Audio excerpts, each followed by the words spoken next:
Well, folks, hold on to your hats because things got rather spicy in the world of higher education and international relations, specifically between a certain Crimson University and the Trump administration.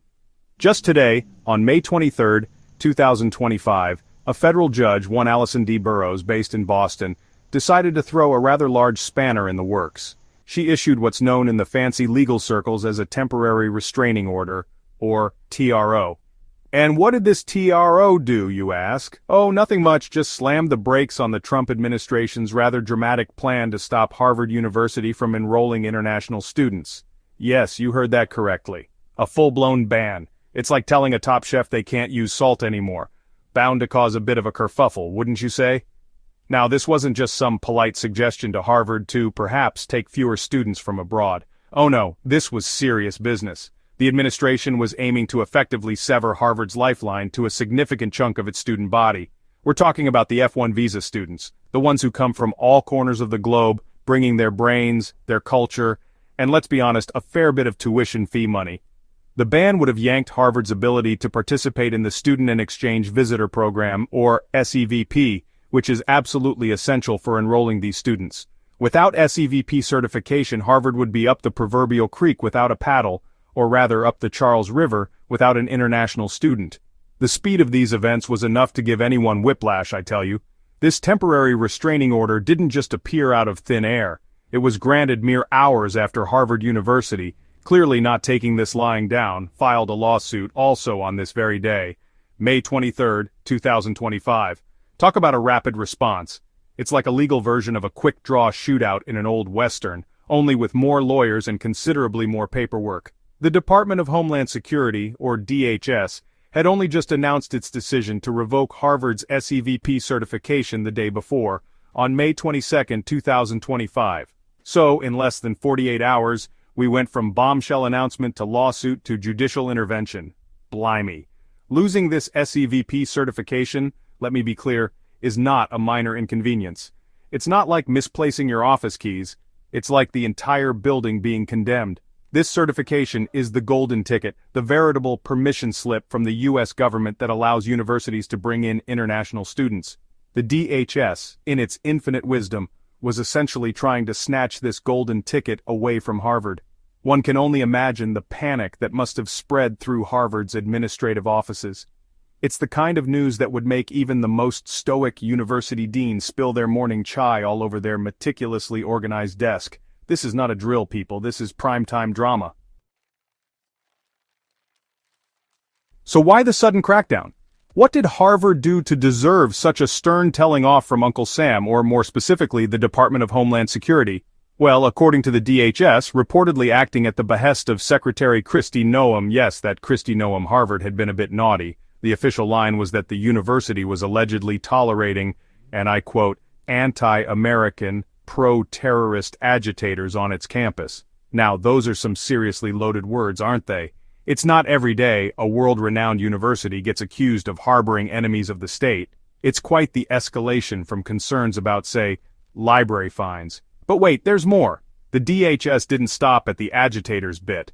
They also claimed that Harvard had managed to create an unsafe environment. An unsafe environment at Harvard? One pictures perhaps a rogue squirrel or overly aggressive tourists, but the DHS seemed to imply something far more sinister. Adding to the list of grievances, they stated Harvard had failed to comply with information requests. It's the classic you didn't share your notes complaint, but scaled up to a federal level with potentially massive consequences. It feels a bit like a headmaster summoning a rebellious student, only the student is a 389-year-old institution, and the headmaster has the power to affect thousands of lives. Naturally, when Harvard took the administration to court, the government had its own arguments ready. DHS Assistant Secretary Tricia McLaughlin stepped up to the plate, contending that Harvard's lawsuit was nothing more than an attempt to undermine the president's powers. Ah, the old "how dare you question my authority" defense. It's a bold strategy, Cotton. Let's see if it pays off for them. The administration's lawyers are essentially arguing that the executive branch has broad discretion in matters of immigration and national security, and that Harvard is overstepping by challenging this particular decision.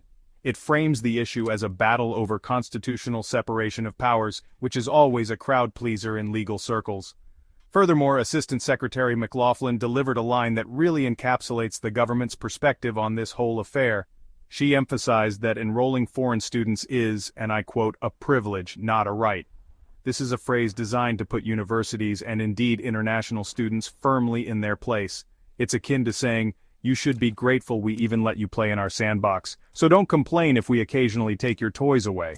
This stance suggests that the government views the issuance of student visas as a discretionary act, one that can be revoked or restricted if they believe it serves the national interest, or perhaps other less clearly articulated interests.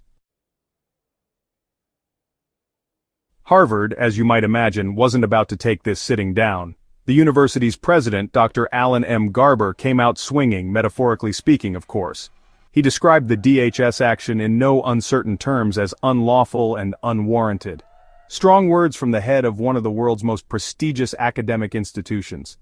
Dr. Garber didn't just focus on the legalities, he highlighted the very real human cost, stating that the ban jeopardized the futures of thousands of students and scholars. We're talking about people whose lives, careers, and dreams were suddenly thrown into a state of utter chaos.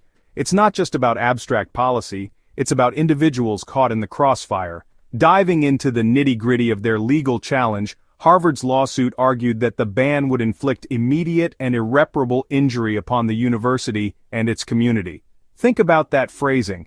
Not just a minor inconvenience, not just a bit of a bother, but damage that is both instant and potentially permanent. They didn't stop there. The lawsuit also accused the administration of a blatant violation of the First Amendment. Yes, freedom of speech and the Due Process Clause of the U.S. Constitution. When you start hearing phrases like First Amendment violation, you know the constitutional alarm bells are ringing loud and clear. Harvard is essentially saying this isn't just unfair, it's un-American. And just to make sure everyone understood how seriously they were taking this, Harvard's legal team added another zinger. The lawsuit directly accused the Trump administration of engaging in a campaign of retribution against the university. Boom. They're not just saying the government made a mistake, they're saying this is a deliberate, vindictive attack. It's like accusing the playground bully of not just taking your lunch money, but of having a vendetta against your entire family. This allegation paints a picture of a targeted effort to punish Harvard, possibly for reasons extending beyond the stated concerns about campus safety or agitators. It suggests a deeper, perhaps more political animosity at play. The potential impact of this ban, if it hadn't been temporarily halted, was simply staggering. We're talking about over 7,000 current international student visa holders at Harvard whose status would have been thrown into jeopardy. 7,000. That's a small town's worth of incredibly bright people. This includes individuals like Princess Elizabeth of Belgium, who is reportedly a student there. Imagine the diplomatic phone calls. Beyond the current students, the ban would have slammed the door shut on any new international students hoping to attend Harvard. The ripple effects on research, diversity, and Harvard's global standing would have been immense, a truly self-inflicted wound on American academia. Now, it's important to understand that this whole kerfuffle didn't just spring up overnight like a particularly unwelcome mushroom. According to reports, the Trump administration has allegedly been, shall we say, paying close attention to Harvard for several months now. We're not just talking about strongly worded letters here. There have been reports of the administration freezing a rather substantial sum, a cool $2.2 billion, in federal funding earmarked for the university. $2.2 billion. That's enough to buy a lot of textbooks or perhaps a small island. They've also reportedly threatened Harvard's highly coveted tax-exempt status. This is serious financial hardball, folks. Adding another layer to this saga, there are allegations that the administration has been conditioning federal benefits on Harvard's compliance with certain administration demands. It's the old "you scratch my back, I won't freeze your multi-billion-dollar funding routine." This isn't even Harvard's first legal rodeo with the federal government in recent times. This lawsuit marks the second such challenge in just a few weeks. It suggests a pattern of escalating tensions, a relationship that has gone from merely frosty to actively adversarial. One gets the sense that Harvard's lawyers are probably racking up more overtime hours than a caffeinated hamster on an exercise wheel.